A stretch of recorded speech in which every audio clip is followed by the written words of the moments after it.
देखिए, डील का खेल ऐसे है कि ट्रम्प को बोला गया कि एक डील बन रही है, आप रुकिए। सऊदियों ने बोला, कतरियों ने बोला, ट्रम्प ने कहा ठीक है भैया हम रुकते हैं। ट्रम्प ने कहा कि one last chance before decapitation, मैं एक आखिरी मौका देना चाहता हूं बिफोर डिकैपिटेशन ऑफ ईरान की, and so that the world can not से कि मैंने मौका नहीं दिया। मैं आपको एक आखिरी मौका देना चाहता हूं, इसके बाद मैं वो करूंगा जो मुझे करना है, एक निर्णायक युद्ध, निर्णायक हमला जो ईरान की ऐसी तैसी कर देगा। क्योंकि ईरान में ब्लॉकेड बहुत शानदार काम कर रहा है। ब्लॉकेड के इतने रिपरकशन है, पेजिस्कियन का एक स्टेटमेंट है, मैं उस पर बाद में आऊंगा। तो यानी कि बिफोर डिकैपिटेशन, तो ट्रम्प से पूछे आप चांस पे चांस क्यों दे रहे हो? बोला चांस पे चांस में इसलिए दे रहा हूं, कल को दुनिया ये ना बताए आपने चांस नहीं दिया। मैंने सारे चांस दिए आपको, जितने आपने चांस मांगे, जितने आपने दिए दिए। अगर उसके बाद भी आप मेरे और मेरी सेना के लिए और मेरे मित्रों के लिए टेंशन का कारक बनोगे, तो आपका अंत निश्चित है। तो लास्ट चांस बिफोर डिकैपिटेशन मैं आपको दे रहा हूं, आप डील करिए। ईरान ने एज यूजुअल बोला, बोला नहीं नहीं हम तो कोई डील ही नहीं करना चाहते साहब, हमें तो इंटरेस्टेड ही नहीं है। तो ट्रम्प का पारा, अब यहां पारा आसमान पे चढ़ता है। ट्रम्प कहता है यार ये लोग झूठे हैं, ये मक्कार हैं, ये एचके हैं, XYZ, दो चार गालियां भी दे दी। बोला कि ये ऐसे लोग हैं, ये बैक करेंगे, लीड करेंगे, हमसे बात कर लो, रूम में आके बात करें। बाहर आके गए, हमने तो बात ही नहीं की, हम तो अंदर गिल्ली डंडा खेल रहे थे, हम तो अंदर सांप सीढ़ी का खेल चल रहा था। मतलब ये ऐसे लोग हैं। और ये आपका पता नहीं अपना कौन सा ईगो, कौन सा ब्रवाडो बचाने के लिए कहते जी हमने कोई डील नहीं किया, हमने कोई बातचीत नहीं की, हमने ये नहीं किया, हमने वो नहीं किया, स्ट्रेट ऑफ हॉर्मोज क्लोज है, ये भी क्लोज है, न्यूक्लियर पे भी बात नहीं हुई। कह रहा है I am sick and tired of them. अगर आप सिक एंड टायर्ड हो तो मौका क्यों दे रहे हो? I want to give them one last chance. यहां वर्ड आया one last chance before decapitation. इसके बाद मैं नहीं रुकूंगा, इसके बाद इनकी ऐसी तैसी होगी। क्यों? क्योंकि कल दुनिया का जब इतिहास लिखा जाएगा उसमें जरूर लिखा जाएगा कि ट्रंप ने एक आखिरी मौका दिया, फिर मौका दिया, पर ये लोग सुधरे नहीं। इन्होंने क्या किया? इन्होंने सब कुवैत पे अटैक कर दिया। कुवैत पे अल दोहा एयरबेस पे इन्होंने अटैक कर दिया। ज्यादा नहीं, 5-7 ड्रोन चलाए हैं, पर अटैक इन्होंने कर दिया। अल दोहा में एक आध ड्रोन हिट भी हो गया, मतलब जो ड्रोन इधर उधर नहीं जा रहा उसको हिट करने देते हैं। क्योंकि देखिए एक जेन्युइन सी बात है, यूएस में इंटरसेप्टर्स की कमी है, उसको कोई दरकिनार नहीं कर सकता। अल दोहा का उन्होंने हिट कर दिया, बोला अपनी ताकत दिखाने के लिए, चाहे 4-3 ड्रोनों से करे, कर दिया है हिट। और कहीं आज इन्होंने मेजर अटैक नहीं किया। हाँ, स्ट्रेट ऑफ हॉर्मूज पे अटैक किया है। ये इंडियन शिप को लेके खबर आ रही है, मैं जो आपको अभी बताने वाला हूं। तो अब फिर जब ये आगे पीछे आगे हाँ किया नहीं किया, फिर ईरान ने कहा जी हमारी कोई डेलीगेशन, हमारी कोई बातचीत, किसी से हम बात ही नहीं कर रहे, हम तो बात ही नहीं कर रहे। पता नहीं ट्रंप और अमेरिकन कौन सी डील की बात करें। ये तो कह रहे हैं ना दुनिया पागल है या फिर मैं दीवाना। ये तो वही वाली बात है जनाब, हम तो बात ही नहीं कर रहे किसी से।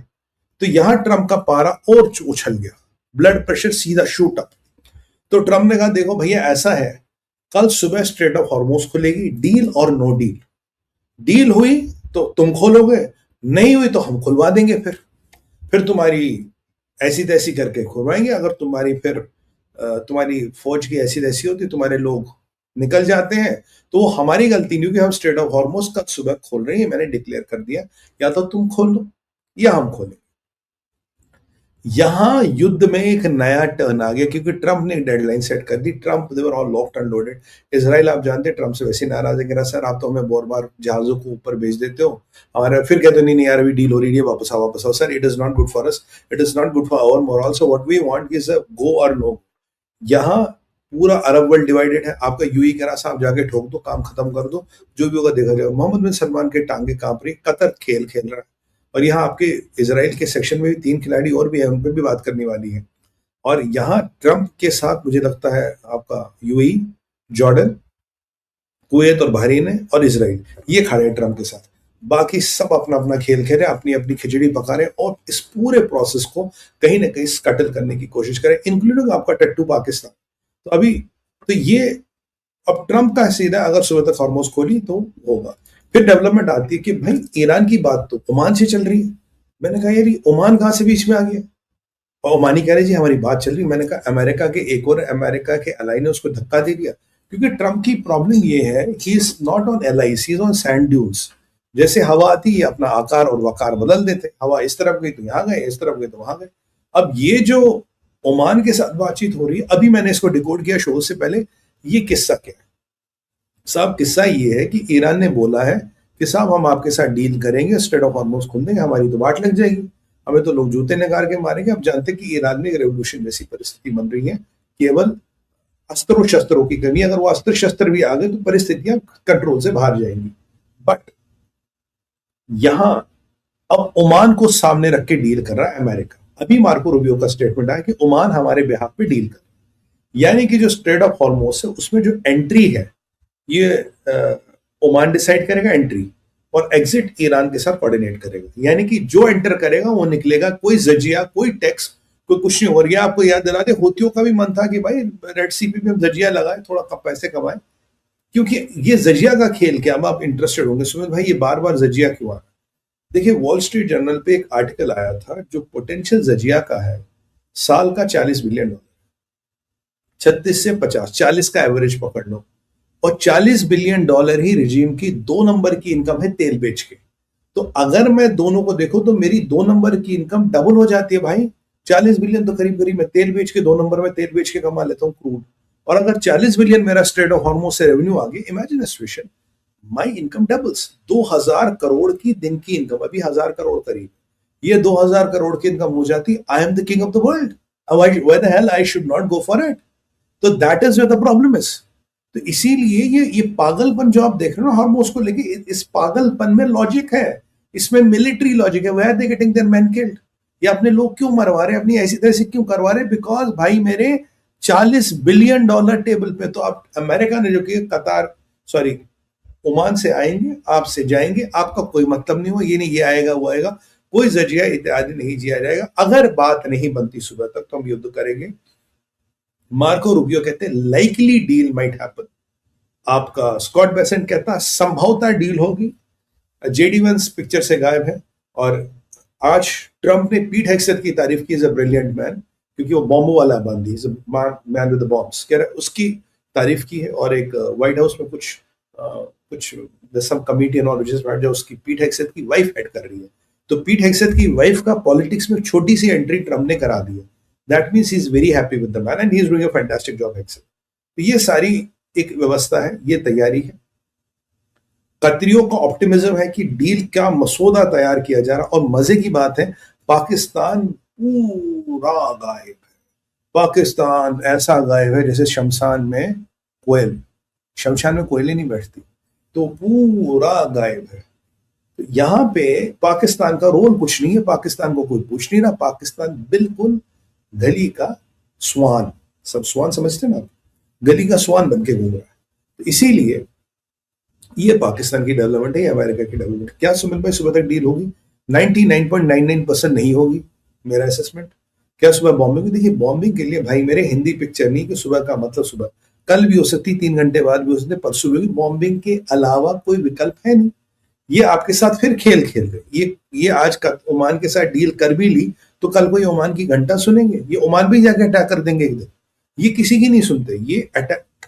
देखिए एक धारणा क्या है सुमित भाई, देखिए धारणा सिंपल सी है। पाकिस्तान ने एक व्यवस्था बनाई थी, गजवाए हिंद कर लेंगे, इस्लामी बम है, एटम बम चला देंगे, न्यूक्लियर डॉक्ट्रिन। और ये डॉक्ट्रिन करीब 50 साल तक चला। फिर एक लीडर आता है नरेंद्र मोदी। नरेंद्र मोदी ने इनकी वाट लगा दी, 3 बार इनके घर में घुस के इनको तबीयत से फोड़ा, ऐसा फोड़ा कि लाशें गिनते गिनते ये मर गए। नुकसान या पैमाइश अनुमान लगाते लगाते मर गए। और मोदी ऐसे चल रहा है, यहां खड़ा हूं बताओ क्या। तो ये पाकिस्तान का जो न्यूक्लियर ब्लफ था, ये मोदी ने भ्रम तोड़ दिया। ईरान 50 साल से यही कर रहा है, मिसाइल अटैक, ड्रोन, यहां कर दूंगा वहां कर दूंगा। जैसे कि मैं आपको बताऊं, यूक्रेन को बोलते बोला हमने तो यूक्रेन पे हमले की तैयारी कर ली थी, 3 रॉकेट लगा दी यूक्रेन की तरफ, बट यूक्रेन ने हमसे माफी मांगी इसलिए हम रुक गए। अब ईरान ने कभी नहीं सोचा था कि मैं अपनी जमीन पे लड़ूंगा पाकिस्तान की तरह। यार फूल देके काम चल रहा तो लड़ने की क्या जरूरत है? तो ईरान ने कभी नहीं सोचा था मैं अपनी जमीन पे लड़ूंगा। सच्चाई ये भी है, जो आपके अमेरिका के पहले 5-6 प्रेसिडेंट थे, इंक्लूडिंग बरकत लिया, बरकत तो खैर इनको बम दिलवाना चाहता था। ये मैं क्लिंटन की बात करूं या मैं बुश की बात करूं, किसी की औकात नहीं थी कि वो जाके ईरान से बड़े, कोई बेड़ा ही नहीं। और जो 4-5 प्रेसिडेंट खदेड़े गए तो ईरान को लगा साहब हमसे कौन लड़ेगा यार, फूल जारी रखो, फूल की मार्केट ऊपर रखो, हर एक को धमकी दो, 2-4 मिसाइलें टेस्ट करो, वैसे काम हो जाएगा। अब जब इनकी जमीन पे आके अमेरिका ने ठोका, इनकी नानी याद आ गई, यार ये तो हमें ठोक गए। मतलब we never anticipated this was never a part of things. वही पाकिस्तान का जैसे टॉपल हुआ वैसे इनका। और पाकिस्तान ईरान से प्रेरित है, याद रखना। पाकिस्तान का एक एक मुंह ईरान से प्रेरित है। तो वो इनके साथ हो, अब इनको थोड़ा एंटी क्लाइमैक्स हो गया। तो अब ये हम क्या करें? अब मसला जो हम अभी सेक्शन नंबर 2 पे थे, हॉर्मोस पे। अब हॉर्मोस क्यों मसला, मैंने आपको बताया $40 बिलियन का रेवेन्यू। अगर मैंने हॉर्मोस पे कब्जा कर लिया और 40 मिलियन में तेल मैंने बेच के कमाता हूं, तो 40 $80 बिलियन। ईरान का बजट कितना? $56 बिलियन। अगर किसी संस्था को $80 बिलियन 2 नंबर का पैसा मिल रहा हो, कौन सी संस्था वो छोड़ेगी? And how much rich that संस्था will become in 10 years or 12 years? They make a trillion. So they will go all chips in. They will even throw the kitchen sink to protect that सल्तनत। वही यहां हो रहा। और जो फसाद टूटता है, 50 साल पुराना फसाद टूटा है। डर काम कर रहा था, आज की डेट में डर नहीं काम कर रहा है। अमेरिका का था कल ठोकूंगा, आज ठोकूंगा। ट्रंप ने इनकी घिग्गी बना दी। ट्रंप ने इनका कुत्ते वाला हाल बना दिया। सुबह ठोकता हूं तुझे, ऐसा करता हूं, आधे घंटे बाद ठोकूंगा। यार जहाज को, अच्छा वापस आओ यार, अभी मैं ठोकेंगे ना यार। अच्छा जाओ ठोका ठोका। अच्छा 2 दिन की छुट्टी है, तीसरे दिन ठोकेंगे। मतलब ट्रंप इन्हें ये बता रहा है कि मैं तुम्हें जब चाहे, जहां चाहे, जैसे चाहे, जब चाहूं तुम्हें ठोक सकता हूं। और तुम्हारी औकात है नहीं कुछ करने की, जो इनकी है नहीं। अभी बेचारे ईरानियों, अब ये कुवैतियों पे और बहरीनियों पे मिसाइल चलाए, वो इनके आतंकवादी होने का प्रमाण है। पर आपने अमेरिका का क्या किया? आपने इसराइल क्या किया? उनके शिप आपके रेंज में है ना, जाके हिट करो यार। उनको हिट नहीं करेंगे, हिट कहां करेंगे? वहां पे। तो ये जो उनका फसाद टूटा, they are not able to reconcile with the fact फसाद पाकिस्तान की तरफ, they are not able to reconcile. अब हॉर्मोस एक प्रेस्टिजियस पॉइंट बन गया। अब आप देखिए, अगर इन्होंने हॉर्मोस भी छोड़ दिया, इनकी दो चीजों में दिक्कत आएगी। पहली चीज में दिक्कत आएगी, इनका 2 नंबर की जो शैडो फ्लीट है वो इतना काम नहीं कर पाएगी। वो तब तक काम कर पाएगी जब तक अमेरिका चाहेगा। यानी कि $20 बिलियन का जो रेवेन्यू है वो शायद 10 हो जाए, 5 हो जाए। और जो 20-40 का, ये सॉरी 40 बिलियन का 20 हो जाए, 25 हो जाए। और जो 40 का 80 होना था तो हुआ नहीं, कि 40 वाला 20 में या 25 में रह जाएगा। यह हो सकता है एक दिन कुछ रहे ही ना, ये भी पूरी पूरी संभावना है। तो इन्हें कहीं ना कहीं इस चीज को लेकर डर लग रहा है कि रेवेन्यू घट रहा है, बट इसलिए हॉर्मोस पे कॉम्प्रोमाइज करना एक बड़ा कॉम्प्रोमाइज है। Why are they adamant of Hormuz? It's not about pride. It's about pure money in the game. The money in the game comes from Hormuz.